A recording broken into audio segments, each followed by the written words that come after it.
ശബരിമല സ്വർണ്ണപ്പാളി മോഷണ കേസിൽ പ്രത്യേക അന്വേഷണ സംഘം കസ്റ്റഡിയിൽ വാങ്ങിയ ഉണ്ണികൃഷ്ണൻ പോറ്റിയെ വിശദമായി ചോദ്യം ചെയ്യാൻ എസ്ഐടി.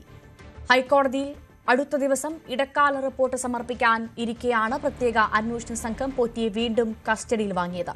അതേസമയം മുൻ ദേവസ്വം ബോർഡ് പ്രസിഡന്റ് പത്മകുമാർ ഉൾപ്പെടെയുള്ളവരെ ചോദ്യം ചെയ്യലിനായി വൈകാതെ ക്രൈംബ്രാഞ്ച് ഓഫീസിലേക്ക് വിളിച്ചുവരുത്തിയേക്കും.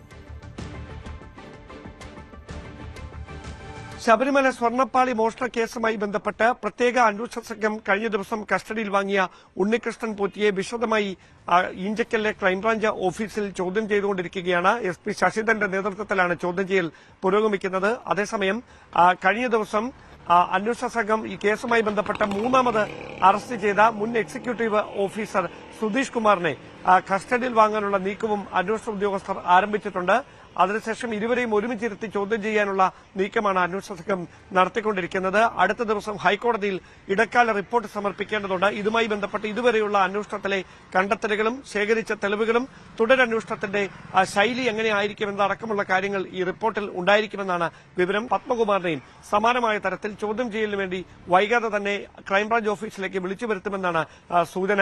അങ്ങനെയെങ്കിൽ ഈ വിശദമായ ചോദ്യം ചെയ്യലിനൊടുവിൽ കടുത്ത നടപടികളിലേക്ക് അല്ലെങ്കിൽ അറസ്റ്റ് ഉൾപ്പെടെയുള്ള തുടർ നടപടികളിലേക്ക് അന്വേഷണ സംഘം കടക്കുമോ എന്നതാണ് ഏറ്റവും ആകാംക്ഷ ഉണർത്തുന്ന കാര്യം. ഇനി ആഴ്ചകൾ മാത്രമാണ് അന്വേഷണത്തിന്റെ അന്തിമ റിപ്പോർട്ട് ഹൈക്കോടതിയിൽ സമർപ്പിക്കാൻ ബാക്കിയാകുന്നത്.